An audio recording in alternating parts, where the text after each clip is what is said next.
कोई भांग की पत्ती लाता है, कोई दूध लाता है और लाकर के भगवान शंकर पर चढ़ाते हैं और प्रभु बड़े प्रेम से उसको स्वीकार कर लेते हैं। और उसके बाद में चढ़ाते वक्त कोई भी सामग्री आप चढ़ाएं, अगर सत्यनारायण की कथा सुनने गए हैं और वहां जाकर के आप अनाज कटोरी में अनाज लेकर के गए हैं, वो चढ़ाया है, तो कम से कम जिसका आप यजन कर रहे हैं उसका नाम अवश्य लेना चाहिए। श्री सत्यनारायणाय नमः यह कह करके आप वो अन्न का दान वहां कर देंगे। अगर भगवान शंकर के दूध चढ़ाने के लिए जा रहे हैं और आपका मुंह बंद है, केवल दूध चढ़ाए जा रहे हैं, भगवान कह रहे काय को चढ़ा रहा है भैया, क्या बात है, दूध क्यों चढ़ा रहा है, किसके लिए चढ़ा रहा है? ध्यान रखना, अगर आपने नाम नहीं लिया ना तो ग्रहण नहीं करते। कैसे?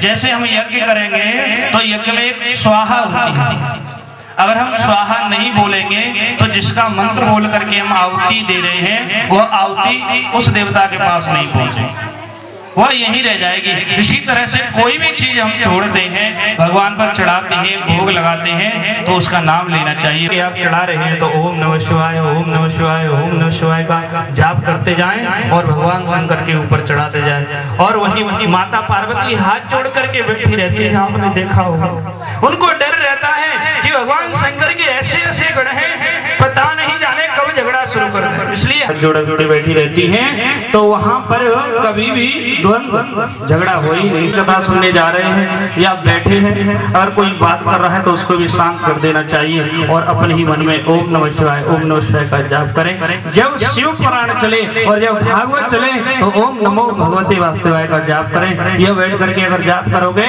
तो भले ही माइक बंद हो जाए, लाइट चली जाए, लेकिन आपकी कथा नहीं छूटेगी, क्योंकि आपका जो जाप है वो चलता रहेगा। जब जाप चलता रहेगा तो आप बात नहीं करेंगे, और जब बात नहीं करेंगे तो कथा नहीं छूटेगी।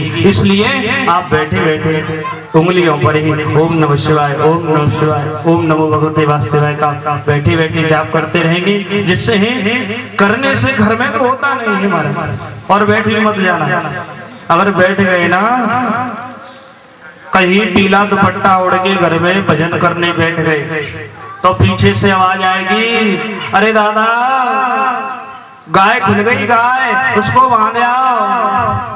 अब दादा सोचेंगे अरे जाने का हुए मार नहीं दे, कोई बालक नहीं होए, और वो माला छूट जाएगी हाथों से और दादा दौड़ के जाएंगे, पहले गाय को देखेंगे और माला पड़ी रहेगी। महाराज न तो यहाँ गाय छूट रही है तुम्हारी, न कोई आवाज देने वाला है, यहाँ तो केवल भगवान शंकर की दिव्य कृपा हो रही है। जहाँ देखो ऐसा लगता है, हमारे जो बुजुर्ग बैठे हैं ऐसा लगता है, वृंदावन में देखा होगा साधु संत विद्यार्थी कोई लाल, कोई पीला, कोई हरा, कोई गुलाबी अलग ही दिखाई देते हैं। और भगवान शंकर के जो पहाड़े हैं ऊंचे नीचे, ऐसे ही हमारे बुजुर्ग बैठे हैं, कोई ऊंचे पर बैठा है, कोई नीचे पर बैठा है, कोई आगे बैठा है, किसी को तो दिखाई नहीं देता है। तो ऐसे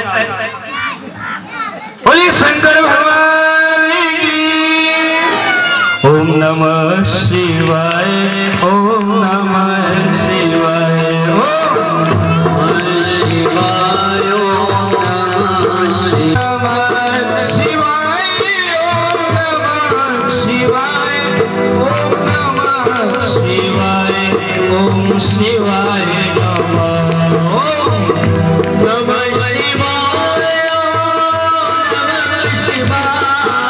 ओम नमः शिवाय, ओम शिवाय नमः, ओम नमः शिवाय, ओम नमः शिवाय, ओम नमः शिवाय।